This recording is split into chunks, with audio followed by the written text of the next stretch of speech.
मेरा नाम डॉक्टर मोहम्मद मोहसिन है और मेरे यूट्यूब चैनल का नाम भी डॉक्टर मोहम्मद मोहसिन के नाम से है। सबसे पहले तो आप मेरे चैनल को लाइक करें, सब्सक्राइब करें और आगे फॉरवर्ड करें। आज मैं इंशाल्लाह एक ऐसी वीडियो बनाने जा रहा हूँ कि आप आखिरी आखिर तक इस वीडियो को आपने देखना है।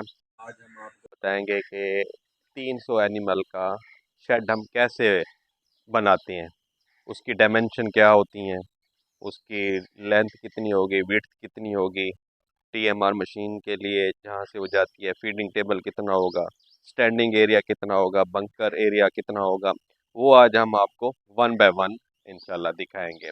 क्योंकि जब भी आपकी डेयरी फार्म बनाती हैं तो सबसे पहले आपने शेड बनाना होता है। एनिमल बाद में आते हैं, लेकिन सबसे पहले आप शेड लाजमी आप बनाएं जो है ना।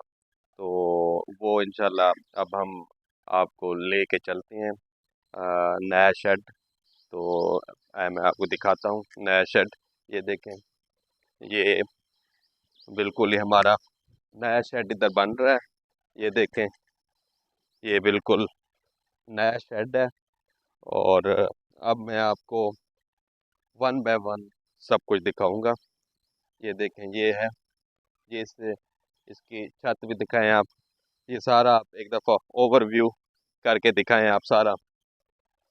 ये देखें, ये बिल्कुल ही अल्हम्दुलिल्लाह ऑलमोस्ट ये शेड अब रेडी हो चुका है। सिर्फ इसकी छतों की फ्लोरिंग होनी है और हर चीज़ ओके हो गई है जो है ना।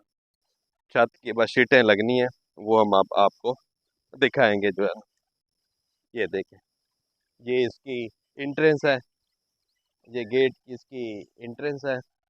और ये देखें, अब आप आए, अब देखें ये जो शेड है आप देख रहे हैं, इसकी जो लेंथ है वो 350 फुट है।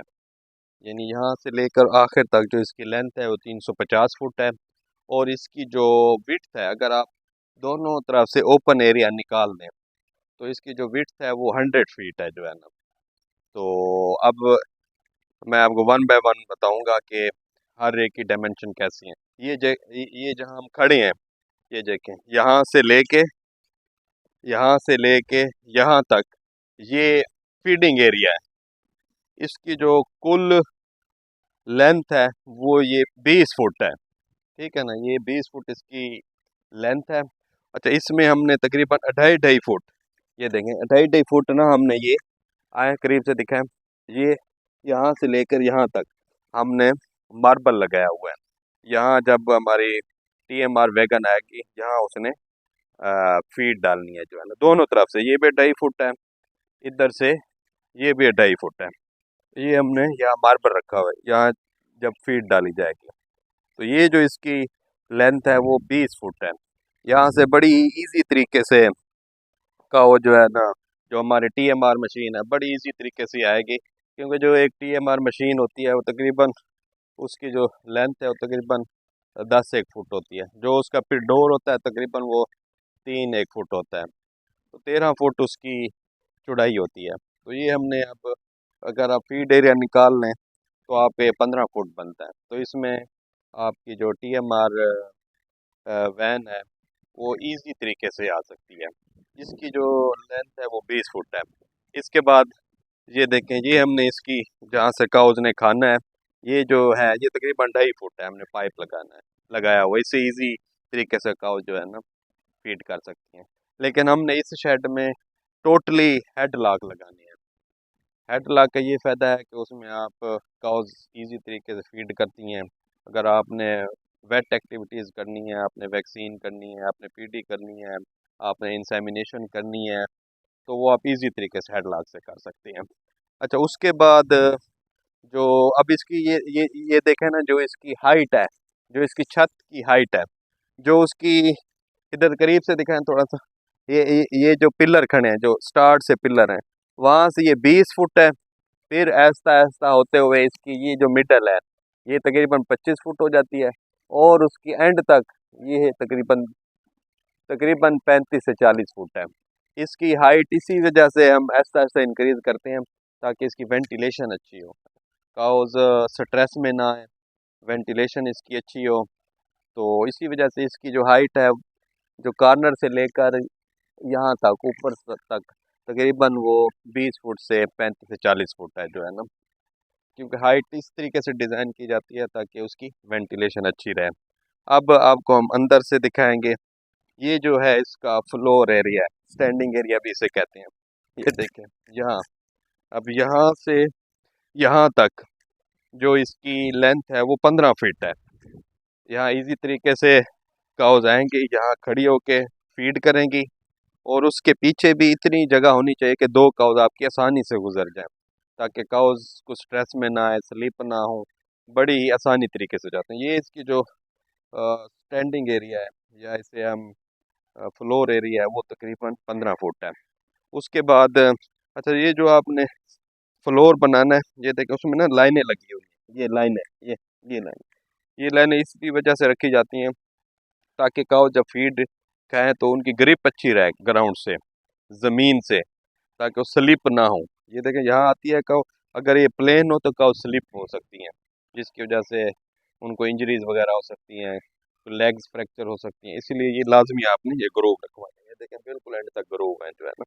इसके बाद आप हम यहाँ आएंगे। ये देखें ये अब इसका है, इसे हम बंकर कहते हैं या ये क्यूबिकल एरिया है। ये देखिए यहाँ से ये बिल्कुल हमने इसमें सैंड रखनी है, इसमें काउज हेड टू हेड बैठेंगी। ये टोटल जो यहाँ से लेके यहाँ तक, ये टोटल जो इसकी लेंथ है वो 16 फुट है जो है ना। 8 फुट इधर है, 8 फुट इधर है। इधर अब हम क्यूबिकल लगाएंगे, ठीक है ना। अब ये जो टोटल जो शेड है इसकी कैपेसिटी 300 काउज की है। 150 इस साइड पे आएंगी, 150 इसकी दूसरी साइड पे आएंगी।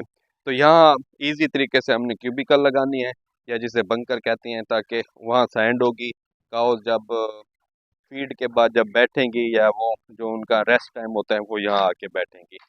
तो ये जो इसकी लेंथ है, इसमें तकरीबन हमारे 150 बंकर आ जाएंगे या क्यूबिकल आ जाएंगे, इसमें काउज रेस्ट करेंगी।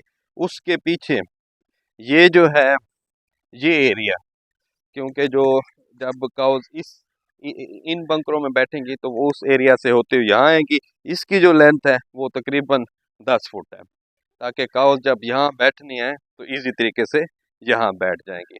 इसके अलावा हमने ये बाहर एक एरिया रखा हुआ है, ये ओपन एरिया है। इसकी लेंथ जो है वो तकरीबन 45 फुट है।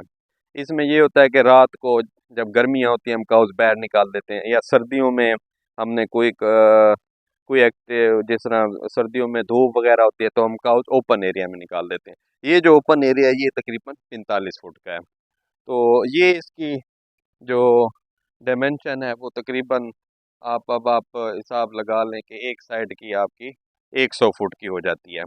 टोटल जो इसकी विड्थ हो जाएगी वो तकरीबन 200 फुट की है। एक साइड आपका फीडिंग एरिया के साथ ये तकरीबन आपका 100 फीट तक हो जाता है। इसके अलावा हमने ये डिज़ाइन किए हुए हैं फैंस, फैंस के लिए। ये देखें ये है फैंस के लिए, यहाँ हमारे पंखे लगने हैं। इसकी जो हाइट है तकरीबन 6.5 फुट है, यहाँ पंखे लगेंगे। इसके अलावा ये जो एरिया बना यहाँ हमारे ये 5 फुट है।